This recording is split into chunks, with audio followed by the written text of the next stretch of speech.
Welcome to Module 5. So this week we'll be looking at market structure and competition. So if you think back to what we looked at in Module 4 on the cost side, we were looking at production, or this relationship between inputs we use to produce our output and our output. So we can look at like labor and capital and how that is going to lead to a certain amount of output or quantity of output. And then as we look at that production, we can also think about the cost. So the question is, what is the cost of labor? We call it our wage, cost of capital, our rental rate of capital. And so we can think about questions like, for a given quantity, what's the optimal combination of capital and labor in the long run? Assuming we can adjust all of our inputs, like adjusting our capital stock freely in the long run. And we could think about, in the short run or the long run, how do we produce this quantity at a minimum cost? So we might want to minimize our cost of producing a certain amount of output by optimally choosing our capital and labor here. And so we can think about this relationship between input and output. We can think about the relationship between output and cost. But remember, if we want to be maximizing profits, maximize our profit, which we use pi for pretty often in economics. If we want to maximize our profits, we have to think about not just the cost side, but the revenue side as well. And so last module, we kind of focused on this cost side over here. Now we want to look a little bit more at the revenue side.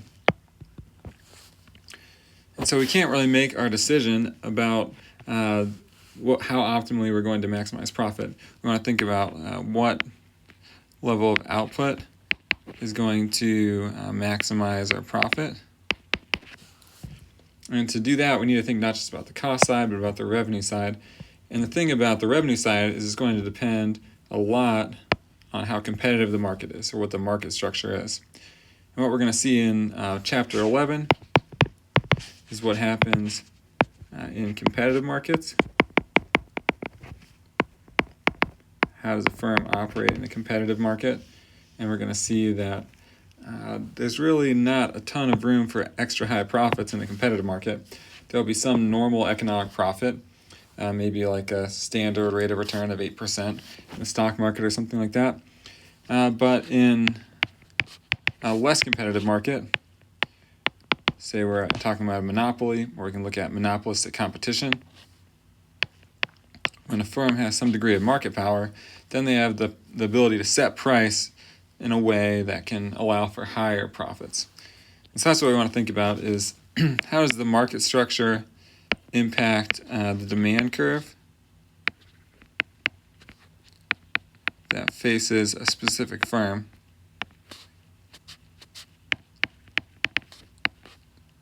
So we have an industry demand curve for the product. We want to think about how the market structure is going to affect how the demand for the product relates to the demand curve for a specific firm's product. And this is going to lead to different results for competitive markets versus markets that have market power. And so that's kind of what we're considering in these two chapters here. All right, so these are our objectives for this module. First, we want to describe the characteristics of perfectly competitive markets, and we want to look at how that differs from monopolistic markets, and we can do that by thinking about demand elasticity and factors that affect market power. Then we want to analyze profit maximizing output, price, and input usage. So those are the decisions that a firm is trying to make. How much should we produce? What should we price our output at? And then what inputs should we use to do that most optimally, whether it's labor or capital. This was kind of, the input usage part was largely the focus of our last module on production. And so we want to think about how this varies for different market structures, including perfectly competitive markets, monopolistic markets that are kind of the extreme end of very little competition, and then kind of this middle ground that we'll call monopolistically competitive markets, where we have maybe a bunch of producers competing, but there's product differentiation such that each firm's product is somewhat similar to, but different from everyone else's product. And that's maybe a more realistic kind of spectrum that we can think about. Number 3, we want to calculate firm and industry supply curves. So just like we saw that we can use consumer choice theory to understand better what's going on underneath the demand curve, here we can use our theory about production, about the production decisions regarding costs and revenues. We can use that to kind of derive or better explain our supply curves. We can think about producer surplus and profits in the short run and in the long run when we have our equilibrium. Fourth, we want to look at the importance of barriers to entry. And this is really the key thing for long-term market power. So we can look at what some of those barriers to entry are. And then we want to kind of apply this and bring this home by thinking about how we would estimate some of these things. Or if you needed to try to make these decisions in the real world, what types of things would you want to estimate? How can we use some of the tools that we learned earlier about estimation and a little bit of statistics to think about estimating things like demand, costs, what the market price will be in the future, to help us determine what the best profit maximizing strategy is. So that brings us to things due for Thursday night. So first, after watching this video, we'll have another kind of quick question, just reflecting on some of the main ideas. You'll find a time to meet with your small group towards the end of the week. And then we have this discussion about antitrust, Christianity, and market regulation. This is we're going to do this reading reflection based on this podcast. Hopefully you'll find it kind of interesting. I think this raises a key question for us as managers or business owners, which is, how do we think about maximizing profit and what's good for our firm while also considering the broader social function of business? So in a competitive market, we can see that there's this alignment between how a firm would maximize profits and how they would efficiently use resources in a way that's sort of, in an important sense, good for society overall. And so profit isn't the only thing or the end thing, but profits are an important signal of creating value in the marketplace. And profit is obviously necessary for a firm to have any sort of longevity. So in competitive markets, there's this alignment, but one of the difficult situations we're going to see is that if you really want to make more profit, accumulating some amount of market power is really key, whether that's differentiating your product from other products so that people want specifically your product and not just any type of thing that's kind of similar. You might want to find ways to kind of keep other businesses out from stealing your customers. And by accumulating market power, you can gain more profit. The problem is the more market power there is in a market, the less aligned the pursuit of profit is with the social good of thinking about economic efficiency in markets overall. And so I think that creates a little bit of a dilemma for us, especially as Christians, to think about how are we pursuing what's good for our businesses while also thinking about the broader social function of business and economic efficiency and how we're kind of impacting the common good in our business decisions. So that'll be something for us to kind of think about this week. And then as we turn towards chapter 11 and 12 in the book, you can read this, I guess, before Thursday night. Sometimes it works well to kind of read the book as you're going through the problem. So I'm not necessarily trying to say you should divorce those two things. Sometimes it's kind of more efficient to see what kinds of problems you'll be solving and then look in the book for help to solve those problems. But anyways, we'll look at chapter 11 and 12. We have some homework problems in each chapter. I also have some selected readings on market power that hopefully will be kind of interesting to think about how we measure competition, different methods for that. Thinking about, especially in recent times, the discussions about greedflation, gouging and price controls, maybe some of the, I guess, fallacies that have occurred in interpreting the inflation that occurred in 2021 and 2022. And then lastly, a little bit about antitrust, and specifically looking at the case of Google and how that might influence how we think about antitrust and especially big tech, but other industries as well going forward. All right, and then hopefully we have someone to talk to for a manager, and we're going to try to think about interviewing a manager to sort of bridge the gap between our economic theory and how maybe one example of a real manager actually makes decisions like what price to charge, what quantity to produce, and so on. Then you'll meet with your small group to kind of end the week. And I also want you to start thinking about what topic you want for your final project.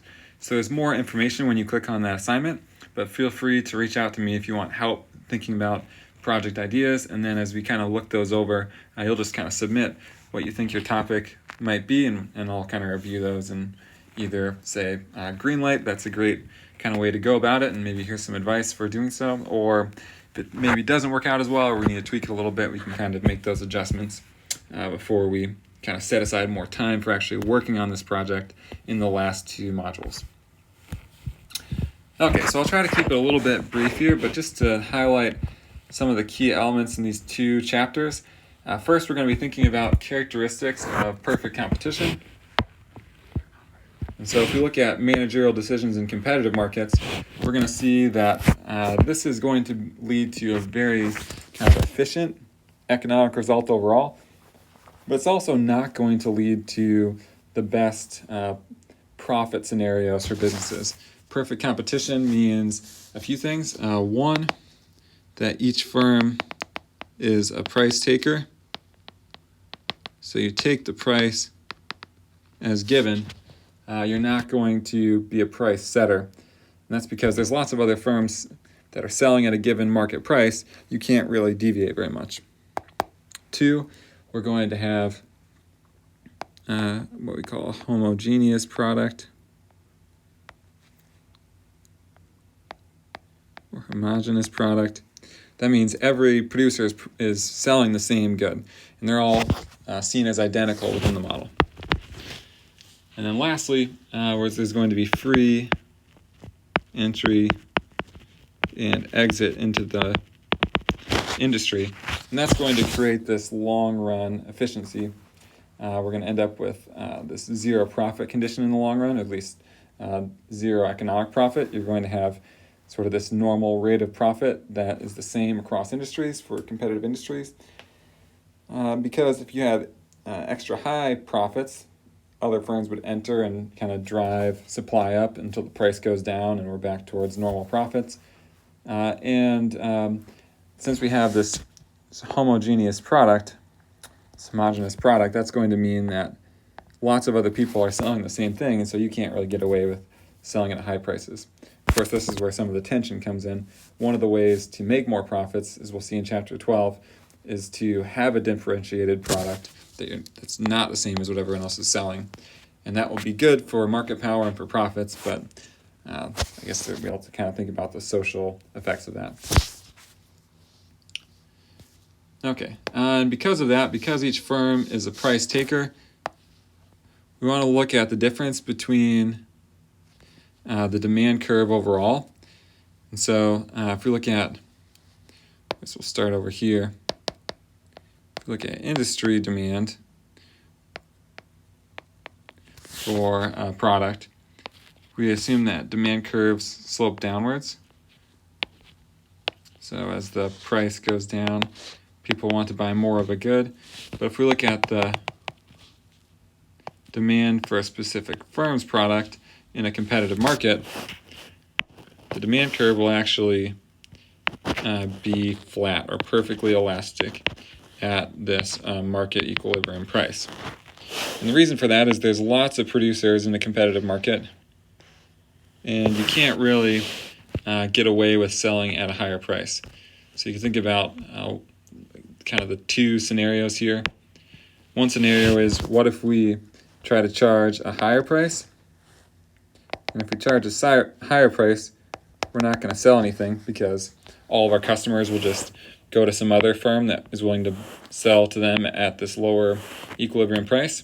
So you can't sell at a price higher than the market price. And you also have no reason to sell at a lower price because you can sell as much as you want at this market price. No individual firm is having an impact on the equilibrium price. You can sell as much as you want at this equilibrium price. There's no reason to sell at a lower price, and of course you can't sell at a higher price because then customers have lots of other options of firms that would sell them the good at this equilibrium price. Okay, then we want to think about profit maximization in the short run. And the basic rule here is going to be, in the short run, we can say that this is our short run marginal cost. And we're thinking about this marginal decision rule. And so we want to pick the quantity or the level of output where marginal revenue equals marginal cost. That's because if we think about any quantity below this, the marginal revenue is going to be higher than the marginal cost. This is going to be our marginal revenue, which it turns out is just going to be equal to this market price.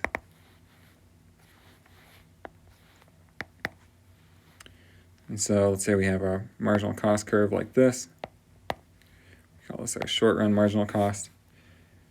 For any quantity below this optimal quantity, this profit-maximizing quantity, the marginal revenue is greater than the marginal cost. So your additional unit produced adds more to the revenue than it adds to the cost. So you'd want to keep going this way. If you go beyond this quantity, the cost of an additional unit becomes greater than the revenue you receive for an additional unit. So that makes this point here our optimal stopping point where marginal revenue equals marginal cost. So we can call this our short-run marginal cost. So that's the decision for profit maximization. The other key thing to note here is going to be in the short run, we want to shut down production. That means we pick a quantity equal to 0 if the price that we can sell at based on equilibrium is less than our average variable cost. So in the short run, the variable costs are the ones that we can avoid.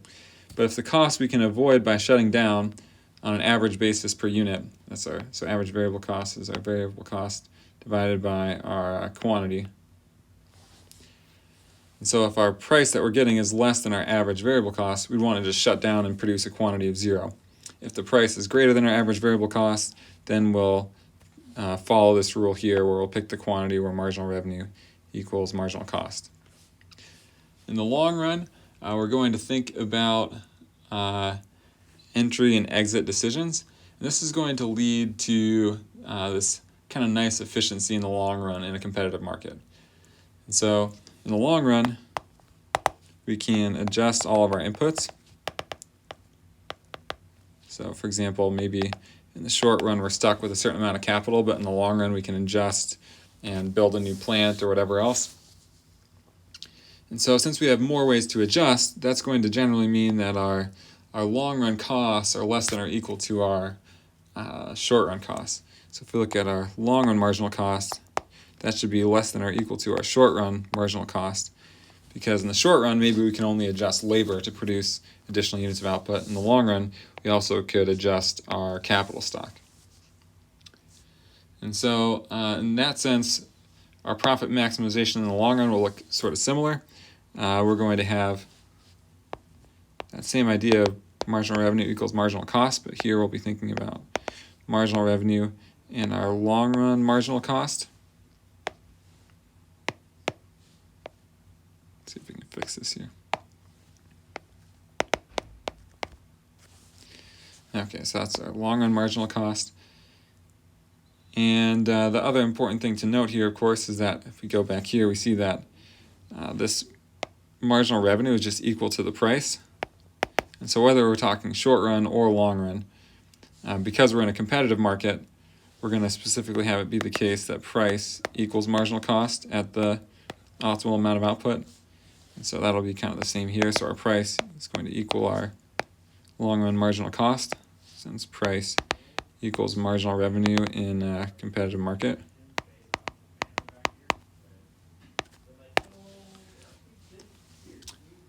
And so we might have more efficient ways to increase output since we can adjust capital on all of our inputs. And then we want to think about this entry and exit decision. And we're going to see that we're going to end up in the long run with economic profits equal to 0. That's going to happen where our price equals our average total cost of production, or we call this our long run average cost. And so we can see that we could write our profit as our profit per unit, which is price of each unit we sell minus our average cost of each unit we sell times our quantity of output.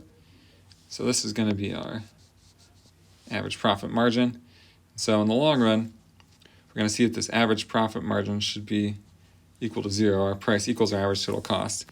And why is that? Well, suppose we have it the case in the short run that the price in the market is greater than our average total cost, then firms would enter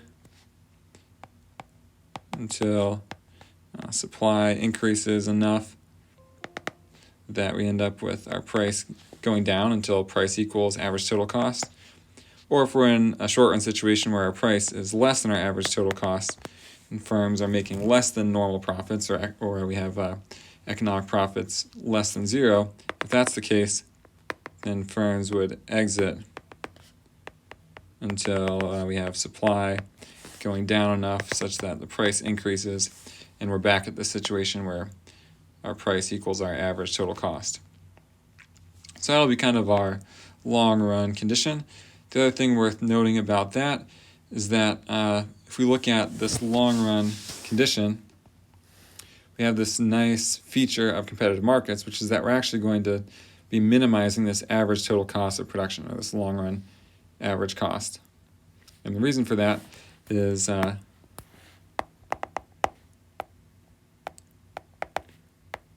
we have two conditions that are holding here. One, we're going to have price equal to our average cost, our long run average cost, or our average total cost.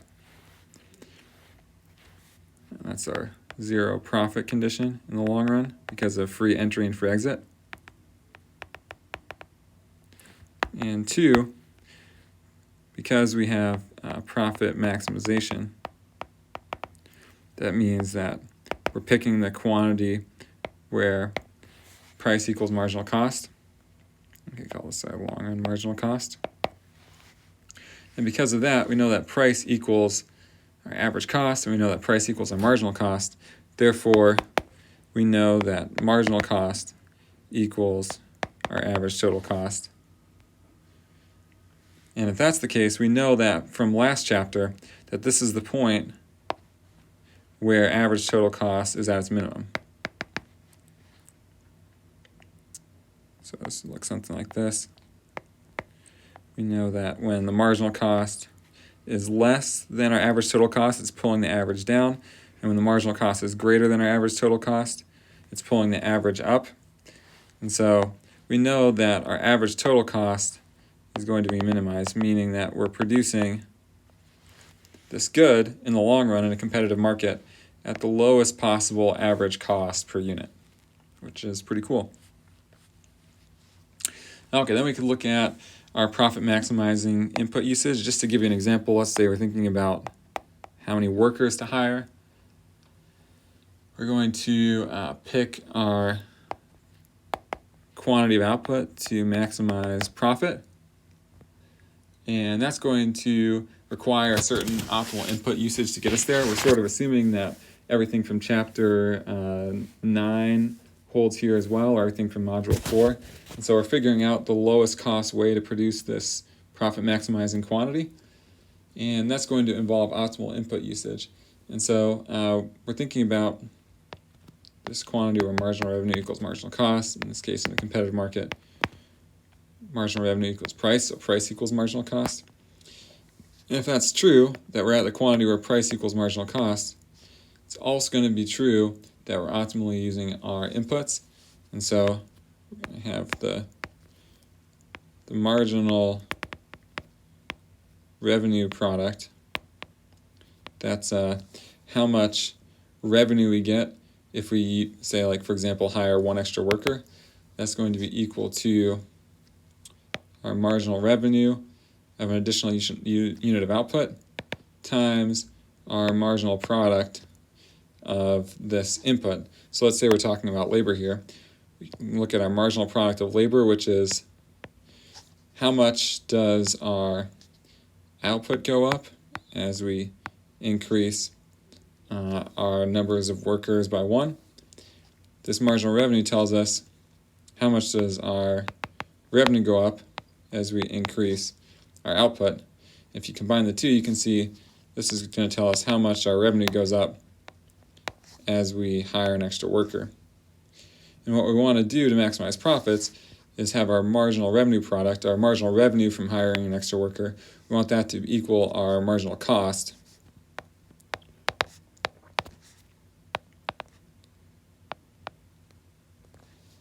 And so this is our marginal revenue of hiring an extra worker. Our marginal cost of hiring an extra unit of labor we could call our wage. And so this implies that we're going to have wage equal to our marginal revenue. In this case, in a competitive market, that's just the price of the good. That should be the price times the marginal product of labor. And so this should be this nice condition that holds in a competitive market.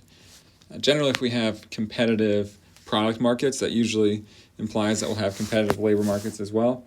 And so this is kind of this nice condition that holds in competitive markets, where the equilibrium wage should be equal to the price of the good that's being produced with that labor times the marginal product of labor. So basically, workers are getting paid according to how much they're adding to output on the margin.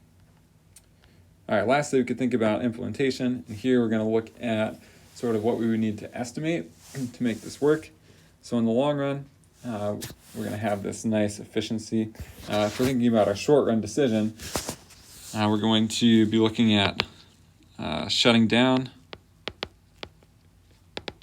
if our price is less than our average variable cost. So we need to make sure that shutdown condition is met. If our average variable cost is greater than price, then we can kind of find our optimal quantity to produce. And so if that condition is not met, if average variable cost is less than our price that we can receive based on the market equilibrium price, then we're going to pick this quantity where price equals marginal cost in a competitive market. And so that's all well and good, but then we need to think about what we need to estimate to actually make this happen. And so that means we're going to have to estimate a few things. We want to estimate, first of all, the market price in the future. We can think about kind of like a time series, or just forecasting what the price is going to be in a market using methods we looked at before. We're going to need to think about estimating our average variable cost production, average variable cost function there, our marginal cost function. And so once we try to estimate these things, then we can try to make these decisions to maximize profits. All right, and lastly, we want to look at Chapter 12, and this is what's going to happen when firms have market power. And in this case, the more market power a firm has, the more they might want to reduce their quantity of output to get a higher price, and that can maximize their profit. So market power, of course, is good for a firm. It's not necessarily good for overall efficiency in markets, however. And so this kind of creates a little bit of a dilemma here that we want to think about. So first, we're going to look at measuring market power. One important thing to consider is the definition of a market. And that's going to be based on what goods are substitutes. So this goes back to our consumer choice theory. But the question is, what goods are going to be considered substitutes by a consumer? So we want to think about geography. We want to think about how similar other products are to our product. And the more close to a perfect substitute another good is, the more it's in the same market as the good we're producing.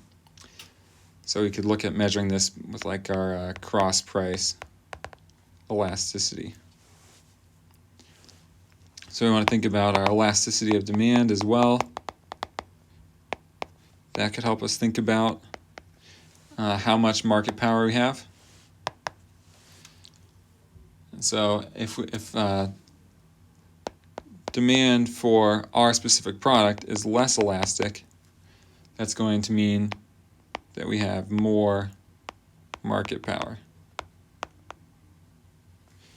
If we have really strong elasticity, if demand for our product is really elastic, if it's perfectly elastic, then we just have perfect competition. If it's really elastic, it's closer to more competition. So that's kind of one important measure. We also can look at what we call the learner index, which is just trying to look at the difference between price and marginal cost. So if we look at price minus marginal cost, that could be what we call our markup. So in a competitive market, price equals marginal cost in perfect competition. If there's more market power, then a firm can charge a price greater than the marginal cost, and that's our markup. And then the learner index is going to be just looking at how big this markup is relative to our price. And so that would be price minus marginal cost over the price. And so that's an important way to try to measure market power. Market power is going to have to do with certain barriers to entry. So we can look at various reasons that it becomes difficult for a firm to enter and be profitable, even if incumbent firms are profitable. So this is sort of the question of why do incumbent firms have an advantage relative to other firms that might be trying to enter? There could be all sorts of reasons, like, for example, government regulation that limits licenses or makes it hard to enter due to maybe like the costs of getting a permit to operate in this industry. Maybe there's a patent that incumbent firms have. There could just be compliance costs or other reasons that there's kind of this initial fixed cost of entering the industry. We could have just like economies of scale, such that it's more efficient to produce on a larger scale. This can make it hard for firms to enter and kind of start small and grow bigger. It can also lead to what we might call a natural monopoly, where the most efficient scale of production makes it such that you'd only have one firm operating in the industry. And that, of course, would lead to market power. Other reasons could be we have some essential inputs that incumbent firms have control over, and that can lead to market power. Like maybe there's some raw material that an existing firm has control over. Also, we could have things like brand loyalty. So if you're a manager or you're a business owner, you want as much brand loyalty as possible, and that's going to give you more market power and allow you to charge a higher price for your product that customers are really loyal to. And that's going to be good for profits. It's going to be bad for competition in the market. So that'll create more market power. If you have more brand loyalty, or kind of a similar one would be if we have consumer lock-in, where once a consumer picks a certain product, a certain firm, they're kind of locked in and it's hard to switch. There's the switching costs, like maybe you don't want to go through all the hassle of switching car insurance companies, or you don't want to switch banks or whatever else. There's some cost of switching that creates some market power. And then kind of similar to the economies of scale, we can have network effects, where basically you want to buy a good if other people are also buying the good. Maybe it's like a cell phone network, maybe it's a social media platform like Instagram, where you want to use the product if other people are using it. And so those network effects can create this sort of efficiency to scale as well, which might lead to market power. All right, for profit maximization under monopoly, this will be sort of similar in the sense that we're still going to have the quantity where marginal revenue equals marginal cost. That's still going to be our profit maximizing quantity. The difference here is that for a firm with market power, or specifically a monopoly where there's just one firm in control of the market, in this case the marginal revenue is not equal to the price. The marginal revenue is less than the price. So we'll kind of see why in this chapter here. But the basic reason is that when you sell an extra unit, you have to lower the price on people that would have been willing to pay more. And so if your demand curve looks like this, your marginal revenue curve looks like this. Because if you sell an extra unit, the positive is that you increase your quantity. The negative is that you have to lower the price, even on people that would have been willing to pay a higher price. And that makes your marginal revenue decrease at this rate that's faster than the price. And so as a result, there's going to be this difference between the competitive scenario where price equals marginal cost and this scenario where marginal revenue equals marginal cost, but price does not equal marginal cost. Price would be greater than marginal cost. And so that's going to be our profit maximizing quantity here. This is kind of assuming that we're charging a single price. We'll see next time in next module that if we can charge different prices to different people, we can actually get around this and make even more profits. So that's kind of gets into some of the strategy of being a business owner or a manager when you have market power, but we'll kind of come back to that later. We could look at similar things with profit maximizing input usage, as we saw before. And so we'll kind of look at that. It'll be sort of a similar rule of thinking about the marginal revenue that you get, say, when you hire an extra worker. One interesting scenario we might want to look at is monopolistic competition. And so this is going to be where we have, say, lots of firms. We're going to have free entry and exit, but each firm's product is similar to what other people are selling, but not identical. And then kind of a key parameter in this model is how similar each firm's product is to other firms' products, or how substitutable these products are in the eyes of consumers. If we have products that are perfect substitutes in this model, if we make products perfectly substitutable, then we're just left with perfect competition. If products are not substitutable at all, then we're left with kind of this monopoly scenario. And more likely than not, we're kind of somewhere in the middle here. In this case, we can kind of see what happens. We're going to end up sort of in between perfect competition and monopoly. Or really, if we look at the short run, it's going to look like a monopoly. We're going to have that same quantity where marginal revenue equals marginal cost, and we'll be able to set a price greater than marginal cost depending on how different our product is from other firms' products. That gets us to that kind of this product differentiation idea, which is going to be important to think about. The more different our product is from other firms' products, the more we can charge a higher price. And then in the long run, this is going to look more like a competitive market, because we have free entry. And so free entry is going to tend to lead to the same zero profit condition. The key difference here is that we won't be minimizing average total cost, and you can kind of see why if you look at the book there. For implementation, this will be sort of similar. We need to know a few more things compared to a competitive market, because in this case, we're not just a price taker, we're also a price setter if we have some market power. And so for implementation, there's kind of similar things in terms of the shutdown price. But if we look at this optimal quantity, where marginal revenue equals marginal cost, we need to know a few things. So first we want to find this quantity where marginal revenue equals marginal cost. Then we want to set this price where we have this, we're going to look at this point on the demand curve. So maybe to clarify here, say we have our demand curve here, our marginal revenue is decreasing faster. Maybe this is our marginal cost.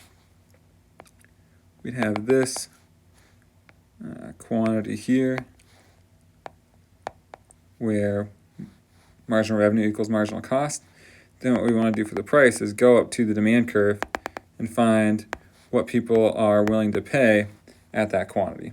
So that's kind of the two-step approach for a monopolist. It'd be kind of similar if you have at least some market power if you're dealing with monopolistic competition. And so then what we need to estimate here to bring this to the real world is to think about estimating, first of all, our demand curve, which we kind of looked at in the previous chapter. And once we have our demand curve, we can look at our inverse demand curve, which just basically tells us the price consumers are willing to pay as a function of the quantity. And then we can use that to figure out our marginal revenue curve, which we're going to need to figure out how to maximize profit. Then we want to, after we estimate the demand curve, we want to think about estimating average variable cost and our marginal cost curves. Once we have that, we can use that to figure out how to maximize profits, because we're going to have our marginal cost as a function of the quantity, our marginal revenue as a function of quantity, and we're looking for this quantity where marginal revenue equals marginal cost. Then we can use that and the demand curve that we estimate here to figure out what price people are willing to pay at this profit maximizing quantity. Lastly, we'll just want to kind of check our shutdown condition to make sure that in the short run the price we're selling at is greater than our average cost. And then we can kind of go from there. Lastly, we can kind of extend this to think about multi-plant firms. So if you have, I guess, like multiple firms or a firm that has multiple different plants operating, you want to think about your cost of production as kind of additive. So you can look at the marginal cost of producing a certain amount at one firm versus another, and then you kind of add it up. You can figure out how much quantity you can produce at a given cost. All right, so I think that should do for now. Let me know if you have questions as you go along, and we'll talk to you next time.